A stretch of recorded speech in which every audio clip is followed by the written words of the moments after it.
Listen, courier, the Pip-Boy says the bastard we are looking for is here. Wait, what's that look on your face for? Oh, is it my mask? Well, maybe if you hadn't been a Noir and gotten yourself knocked out, you would have a gas mask. Or better yet, we wouldn't be stuck in this shithole working for a creepy-ass old man. Courier, wait, no. Fuck, you didn't even let me explain who this rat bastard is. The Sierra Madre. Beauty, isn't she? She the one who invited you here? Or maybe you didn't catch her voice on the radio. Woke up confused like some of the others. Least you're still breathing. By the way, don't get up or make any sudden motions, no matter how uncomfortable that chair gets. The cushion's just for show. Is your explosive skill really that low? Don't give me that hooey about playing a melee build, you bumbling farm tool. Wait, what was that noise? What did I tell you earlier, huh? What did I say? Courier, I really don't think you should be eating all those pork and beans, or you're gonna be shitting and spitting out both ends like Caesar on Taco Bell night. See what I fucking told you, Noir? By the divines, you're one fart away from blowing us all over the roof, and your stomach is attempting to play a fecal symphony. Listen, courier, listen. I'm gonna tell you about Rotface over here to hopefully distract your bowels long enough for me to disarm the chair bomb. Dean Domino wasn't always this ghoulie you see in front of you. No, before the war, he was one of the hottest performers in the world. He traveled with his live orchestra all around. What's an orchestra?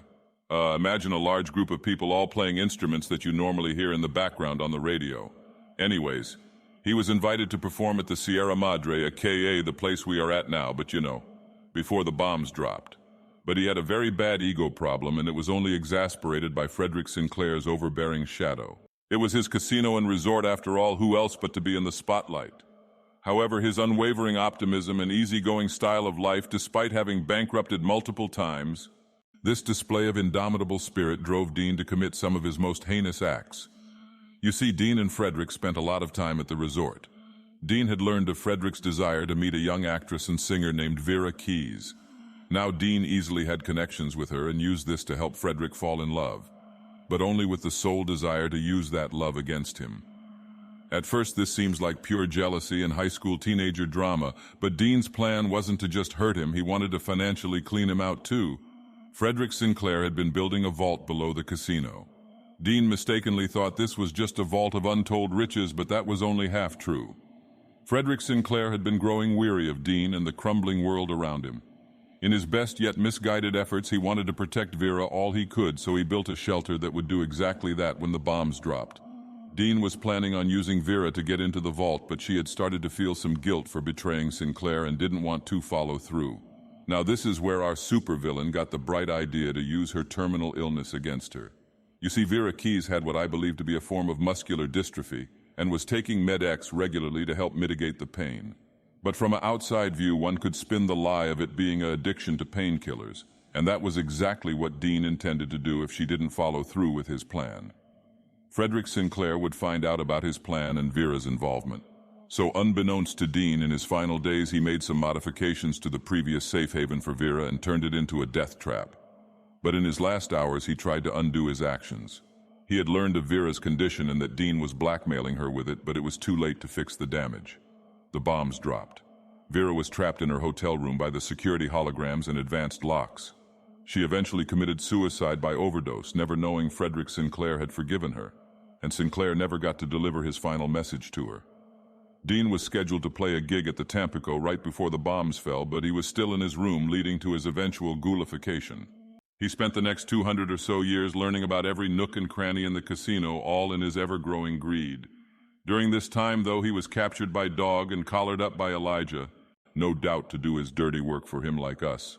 But unlike us, his greed trumps the lives of others, as he has killed many other victims of Elijah just at the chance of removing his own bomb collar. Courier, do you remember that mute woman we met earlier? Well, I never said how she got into that auto dock. When Dog captured Christine Royce, Dean, being the rat bastard he was, saw a chance to advance his 200-year-old plan. He dragged Christine to the medical clinic and threw her into an auto dock that he haphazardly programmed to eviscerate her vocal cords and make them more like Vera Keyes.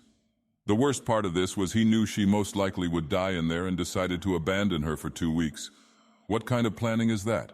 I think he just wanted to murder some more. After that, he made his way back and waited on us. As far as companion goes, his ability to stay in the red fog longer is a godsend for exploring this gaseous wonderland, and he's not too weak in terms of combat.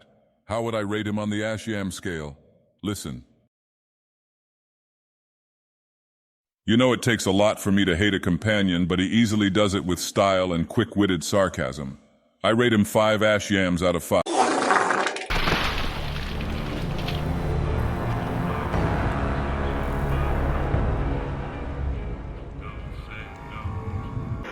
It's okay, it's okay. When is the last time you saved? No, not the boss bunker. Please, not the fucking boss bunker. Oh, you worthless fucking mud-gargling swit. I'm so sick and tired of having to be the one functioning brain cell that got lodged into your brain. No matter what you do, Courier, you always find a way to dishonor the 6th house and the tribe unmourned. I told you not to eat all those pork and beans. Come and look upon the heart, upon the heart. Oh, oh, oh, I'm a god. How can you kill a god? What a grand and intoxicating innocence.